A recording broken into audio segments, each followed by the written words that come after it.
In A Song of Ice and Fire, one of the biggest issues that contributed to the downfall of the Seven Kingdoms in the War of Five Kings is the fact that Robert Baratheon and his wife Cersei Lannister sired no true-born heirs. Yes, as blasphemous as it sounds to say, not even Joffrey the Just was his father's son, a true travesty upon the realm. With the lack of children to inherit his throne, the realm was thrown into squalor, as varying claims to the throne were put forward. Some time ago, last year in fact, I actually tackled a similar story to this one, where I explore how the story could have potentially been affected and changed if Robert and Cersei had a true-born son. Or more accurately, what would have happened if their oldest son in the show had survived infancy. Though non-existent in the books, this nameless black-haired prince was mentioned in the show by Cersei. He died as an infant due to a fever. I lost my first boy, little black-haired beauty. He was a fighter too. So, I took it upon myself to craft the story of Lionel Baratheon in the world where that boy lived. But in this video, what I propose is not a prince, but a princess, which has actually been recommended by one of my viewers numerous times in my comment section, and today I finally decided to tackle the idea. So, how could the story change if Cersei and Robert had a true-born heir, but more importantly, a daughter a couple years older than Joffrey, who could actually claim to be the king's blood? Let's find out. Our story opens in the Red Keep on a midsummer day, in the capital 2 years after Robert Baratheon claimed the throne from the tyrannical House Targaryen. Things have seemed to calm with the death of the Mad King, his heir Rhaegar, and the flight of his remaining children overseas. Something that still irks the king to this day, for fear that they may return having replenished their numbers and garnered more strength. But today is not filled with the beat of war drums or battle cries. No, the day is peaceful, quiet, though only if you choose to ignore the screams coming from the chambers of Queen Cersei. The midwives and maesters bustle in and out of the room, and around the young queen as she struggles to deliver the first of the king's children, who, in fact, is nowhere to be seen while his wife lies in labor. King Robert took it upon himself to take an entourage of people into the King's Wood in pursuit of a hart, in honor of his heir's birth, believing it would make a fine gift and would be a good omen for his reign. In his place, Sir Jaime Lannister, the Kingslayer, and the Queen's brother, kneels at her side and grasps her hand while she delivers the child. Normally, only the father would be allowed here, but none could keep the knight out of the room, even if they dared to try and stop him. Sometime later, Cersei's screams are replaced with smaller ones, those of an infant, and a happiness settles into the room as Cersei is handed her first child, a daughter. But there is a shift when she lands in the arms of the queen. It's subtle, and to most people, unnoticeable, but there all the same, as her husband finally returns, walking into the room, his cloak still up with the blood of his hunt, and she looks between him, her brother, and newborn child. It's clear who she resembles the most out of the two, especially with the dark strings of hair that grace her head. Cersei hides her disappointment at this fact, as she and her brother Jaime have been continuing their illicit affair this entire time. While she doesn't hold her parentage against her daughter, and still embraces the girl as her own, because she still is hers, it doesn't change the fact that she had hoped Jaime was the one who sired her. After all they've been through, she finds Robert lacking by comparison to her brother, and fears raising a miniature version of him, even if she is a girl. The chance that she could turn out like her father, based on blood alone, is mildly terrifying for her. Jaime is dismissed from the room once the king arrives, and Robert takes a hold of his new baby girl and heir. Though he still hopes for his son to claim his crown, as does the rest of the realm, he can't help but feel a sense of pride as he looks down at her, so small in his large hands. Maester Pycelle asks if the king has a name for the young girl, to which Robert says he does. From today onward, this girl would be known as Princess Lysandra Baratheon, though as she grows, many people, mainly those closest to her, will call her by the nickname of Leah. Leah grows up the eldest child of King Robert, and from the day she's born, it's clear the two of them have a very strong connection. Despite his lacking relationship with her mother, Robert can always be found doting on the young girl, taking her to council meetings and letting her sit on his lap while he attends them, playing with her and even regaling her with tales of his past battles, like the ones during the rebellion. One of her favorites is the Battle of the Bells, where Robert Baratheon was almost found by loyalists of Mad King Aerys. He was hidden by the townspeople until her uncle Eddard Stark and Hoster Tully came to help him. Then later, after the Greyjoy Rebellion took place, she made her father regale her with all the details of the fight, even pestering her Uncle Jaime for stories as well, since he also took part in this conflict. It's often said that even in her youth, Lysandra had a grand presence in the Red Keep, often barking orders as loud as the king, if not louder. She was twice as fierce as her father, and nearly as pretty as her mother in childhood, though some speculated that she would one day eclipse even her in that regard one day. As Lysandra seemed to be the best of both of her parents appearance-wise, with Robert's coal-black hair and Cersei's emerald eyes, though her mother could stand to see a little bit less of Robert and her firstborn child, and more of herself, or her brother Jaime, believing that they have more class than a king who is slowly letting himself go, without a proper conflict to keep him on edge. Eventually, Cersei's wish happens to come true, with the birth of her next 3 children, Joffrey, Myrcella, and Tommen. Unlike their eldest sister, they have not only the green eyes of their mother, but her golden hair, favoring their mother over their father. At least, that's what Cersei and Jaime would have the realm believe. Leah takes well to being an older sister, enjoying having playmates outside of her cousin Shireen, who she is also close with, viewing her as a second sister. Sometimes the two of them can be found reading together, going over major events in the history of Westeros, like the conquest of Aegon and his sisters, the founding of House Baratheon, and the Dance of the Dragons, one of Leah's favorite subjects. Lysandra particularly favors Princess Rhaenys, the queen who never was, for her ferocity in battle and their blood ties, as Rhaenys' mother was also a Baratheon. Because of that, she felt a certain kinship with her, even though she was long dead. Though, that couldn't be said for everyone she supposedly shared a relationship with. While Lysandra was known for getting along with Shireen and her younger siblings, Tommen and Myrcella, things were different with her brother Joffrey, who from a young age seemed angry and cruel for no reason, especially to the youngest of the Baratheons, particularly gentle Tommen. A lot of the time, she had to defend him and reprimand her younger brother for his bullying. She would even bring this up to her parents, but despite her protests, nothing ever came of it. Each time Robert might have punished Joffrey for his actions, Cersei always intervened, sheltering her son from Robert's wrath and forcing him to back down, using Joffrey's immaturity as an excuse, as it's normal for boys to fight, even though only one of them is throwing punches. She even says that her daughter is blowing things out of proportion sometimes, something that Leah doesn't appreciate. It becomes evident as the years go on that there is a disconnect between mother and child. Cersei tends to play favorites whether she's aware of it or not, and while she does care about Leah and tries to engage with her at times, the princess often prefers to spend time with the men of her family instead, like her father, her Uncle Jaime, and Uncle Stannis, even though she thinks he's pretty boring, given how serious he is all the time. She loves hearing their war stories, riding horses, and even going out hunting with them. Even if she isn't an active participant in them, she loves to tag along and observe, which Robert adores. So much so that one of her name days, he gives her a newly born foal, saying that it will grow into a fine horse for her and a riding companion. That way she won't have to sit with him when they go out. This delights her, and she names her new friend Justice. She doesn't seem to have much interest in etiquette lessons or proper manners. It even gets to a point sometime later where she wants to be trained alongside her little brother Joffrey to be able to use swords. Cersei thinks it's unbecoming of a princess and her own daughter, believing that the taint of Robert Baratheon was slowly corrupting her. Though, if she paid attention and offered some self-reflection, it would be clear that Leah is acting just like she did when she was a child. There was a time when Cersei Lannister wanted nothing more than to be a warrior. She was even willing to pretend to be her own brother just for a chance to train. So it's ironic that Cersei, who often laments her position and status in the world as a woman, would actively try to deny her daughter from pursuing her interests, especially when her father would likely be more than accommodating towards her. Which he is. Robert isn't put off by his daughter's request. In fact, he's amused by it. Lysandra wanting so badly to participate kind of reminds him of Lyanna, his lost love. She had been a rebel too, pushing boundaries and norms.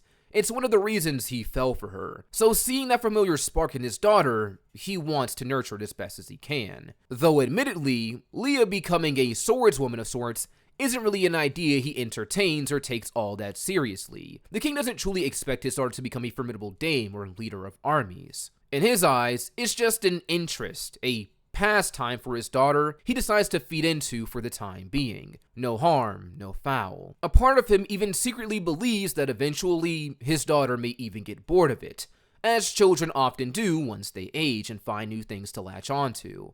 But to his surprise, Lysandra doesn't get bored of it.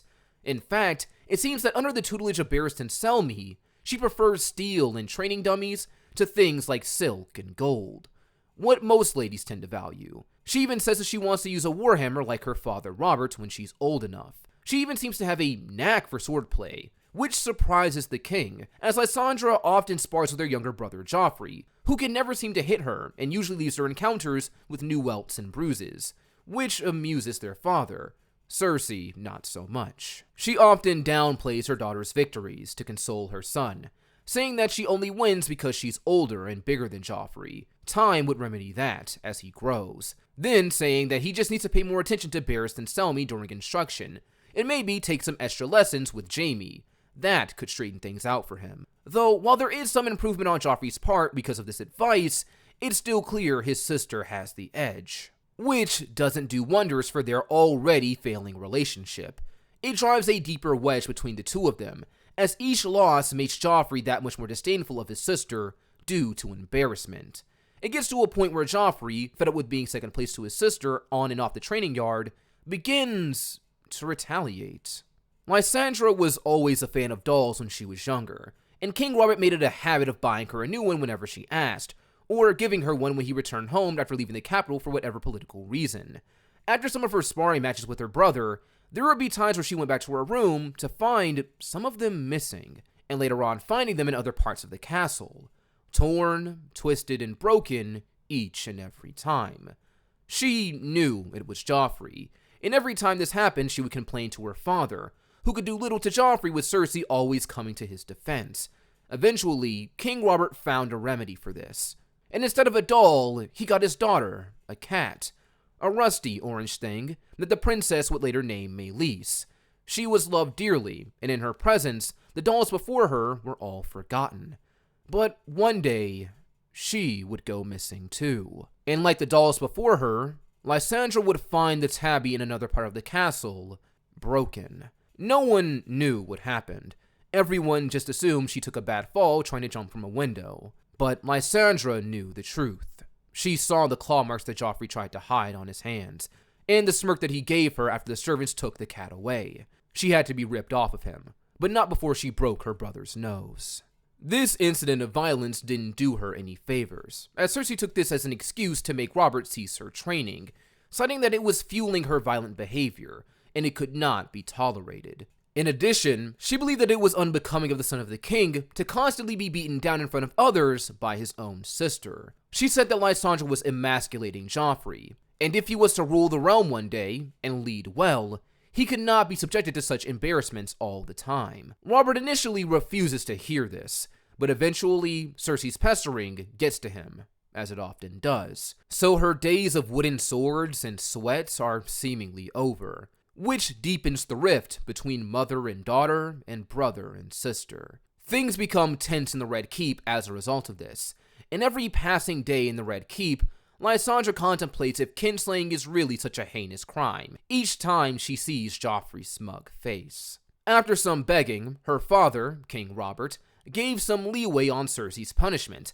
and allowed her to train in the courtyard again, but unfortunately, no longer with a sword. Instead, she was restricted to bows, and most days she can be found shooting at targets, often pretending that they're Joffrey. These days, the Red Keep seems suffocating to her, with all the tension that's begun to settle in. Until, one day, Jon Arryn, the Hand of the King, and a man Leah views as a grandfather, comes to King Robert with a suggestion on what to do with her. Prince Stannis has decided to forfeit his seat on the small council, as Master of Ships, and will return to his home on Dragonstone. Jon Arryn thinks that it would be a wise idea for the eldest of the king's children, Princess Lysandra, to accompany him and foster at the ancient seat, once held by House Targaryen. Robert is apprehensive about this, as he's not too thrilled about the notion of being separated from his oldest daughter, even in light of the rift that's slowly begun forming in his family. Jon Arryn reasons that it's because of that tension that Lysandra fostering with Stannis could do some good, allow things in the capital to decompress in the few years that she's away. Then when she returns, it'll be like a do-over for the family, a fresh beginning, as old problems begin to solve themselves. Robert sees the sense in this, but there is one more issue with sending Lysandra away. He tells Jon Arryn that some days beforehand, his wife Cersei actually came to him with a similar idea. But instead of sending her to Dragonstone, her desire was to send her to the Westerlands, so that she may foster at Casterly Rock under the watchful eye of her grandfather, Tywin Lannister, reminding the king that she was just as much a lion as she was a stag, and should know both sides of her family well. Jon Arryn rebuffs this, though, by saying that Dragonstone would be much more enjoyable for the princess, citing her love for the histories and her admiration for members of the Targaryen family, much to Robert's displeasure. He believes the princess would love Dragonstone, a cornerstone of history, filled with relics and historical facts from a bygone time. It would be like a treasure trove for her. Hearing this, Robert deliberates for a moment, but ultimately agrees with Jon. And later that day, she boards a ship with her Uncle Stannis and cousin Shireen, bound for the island. Before she leaves, she hugs her crying siblings goodbye, with the exception of Joffrey. Then she hugs her father, who promises to visit when he can, and then her mother. Whatever their differences are, and the favorite Cersei plays among her children, it is still clear that there is love between the two of them. Lysandra was Cersei's first child, after all, and regardless of her father, she still held a place in her heart. And a part of that heart was sad to see her go, as she waved goodbye and the ship set sail. But another part of that heart was different, worried. But not for her daughter, for herself, for Joffrey, as her plan had failed with Lysandra in the care of her Uncle Stannis. Though she would never say it out loud or confess it to anyone, the Queen had been afraid. From the moment Lysandra was born, there was a twinge of fear in the Queen's heart that grew with each passing day her daughter grew. It was unusual. Most mothers would feel privileged to see their child develop into a strong, brave, and beautiful woman. But that hadn't been the case for Cersei Lannister. And the reason why had all started years ago when she was just a child. She and her friend Melara had gone to see a witch on her father's land, named Maggie the Frog, and she gave them both a prophecy of the future.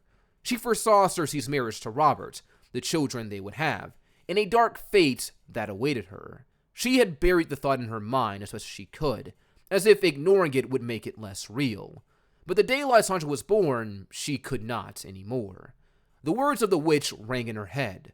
She would be queen of the Seven Kingdoms for a time, but one day another would come, younger and more beautiful, to cast her down and destroy all she held dear. For years she suppressed it, the woman that would bring her ruin. But each day her daughter grew into herself, and she watched her walk around the palace halls, growing bolder with each day. Cersei couldn't help but wonder if the woman that would cast her down was one she'd given birth to. This is why she wanted her secured and in the custody of her father Tywin.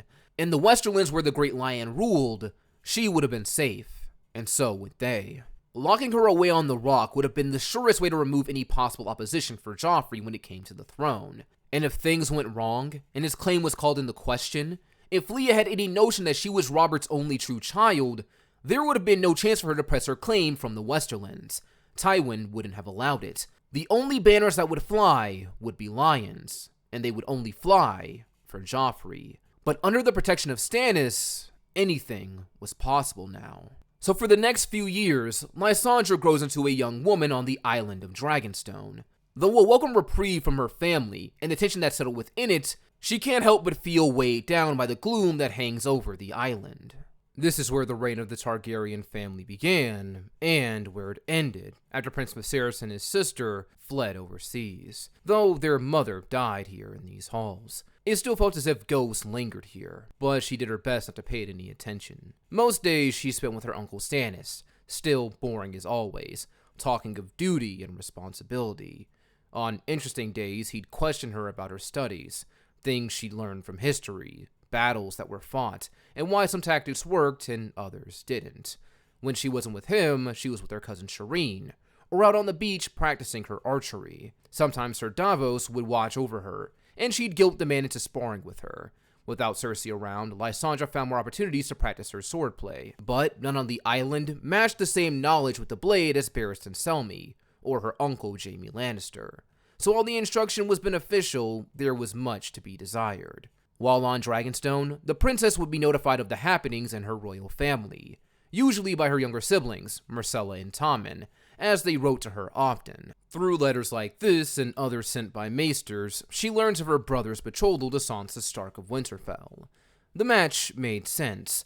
She always heard stories about Eddard Stark from her father and how great a man he was, though she never had the luxury of meeting the man face to face, something she hoped would change with his new position as Hand of the King to her father. Whenever she was able to return home again, their paths might cross. And she could get to meet her future sister-in-law, though she felt sorry for her, knowing how Joffrey was.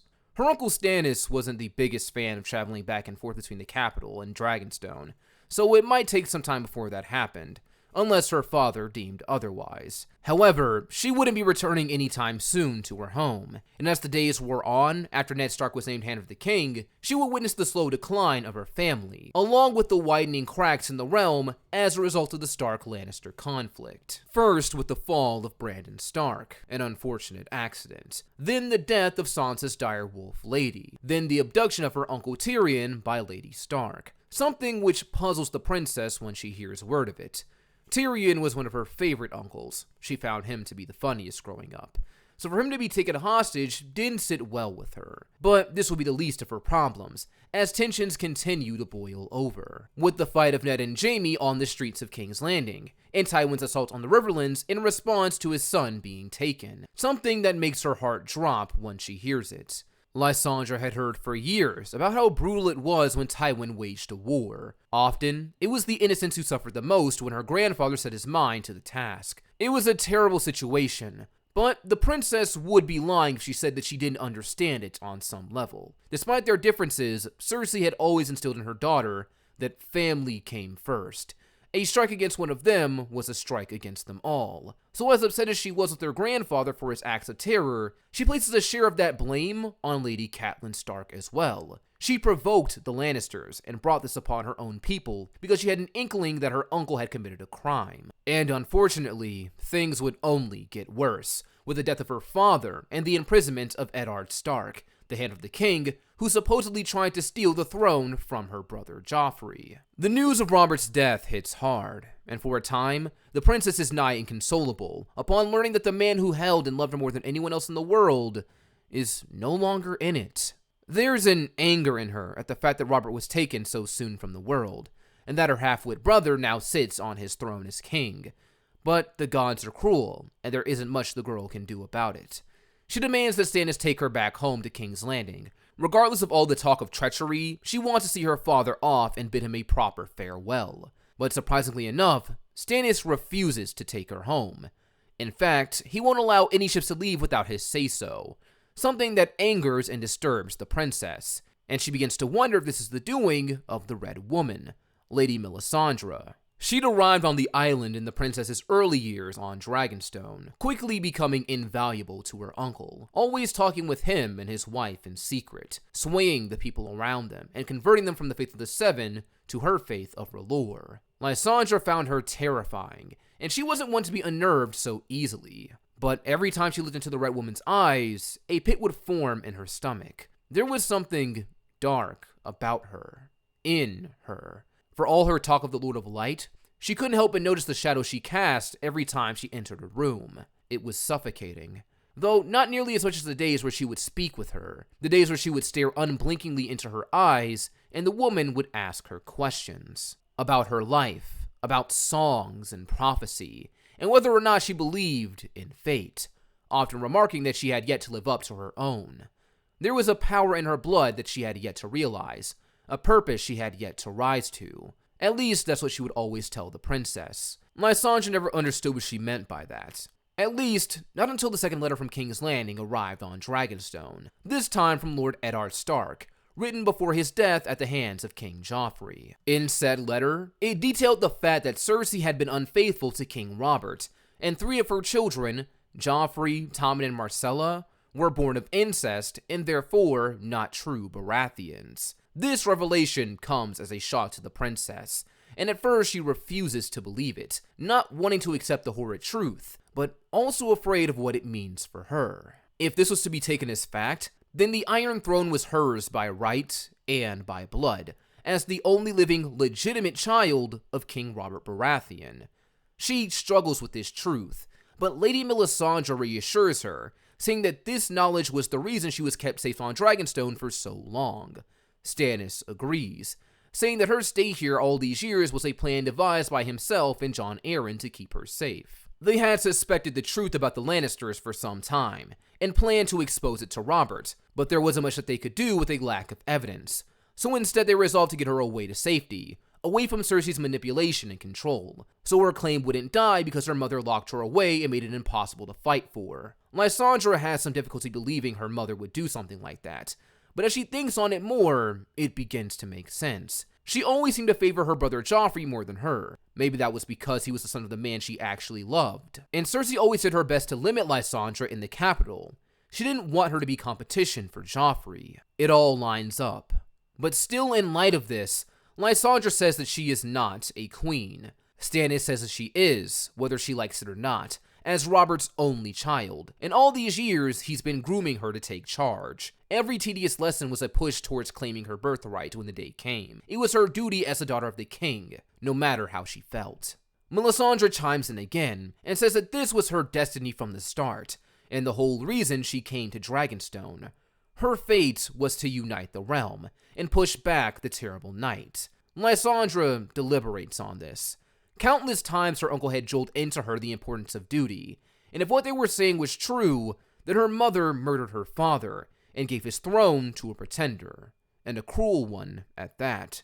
She owed it not just to the realm, but to her father to take it back. And on another note, it also offered a way for her to finally get revenge on Joffrey. No one could call her a murderer if she took his life in battle. If he was brave enough to engage in one, that is. Though this did make her worry about her other siblings, Tommen and Marcella. She loved them, incest or not.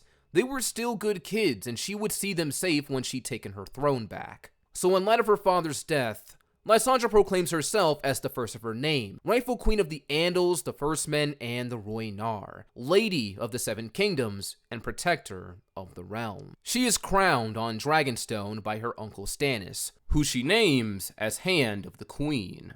Lady Melisandre wishes to make an offering to R'hllor in honor of this, so the Lord of Light may continue to show his favor on the new queen. Lysandra is apprehensive, not truly believing the power of the Lord of Light, but her uncle Stannis convinces her to go along with it. He himself is also apprehensive, and doesn't fully buy into it, but he sees the sway the Red Woman has over the people, and knows she on some level has power, enough to make people believe in her at least.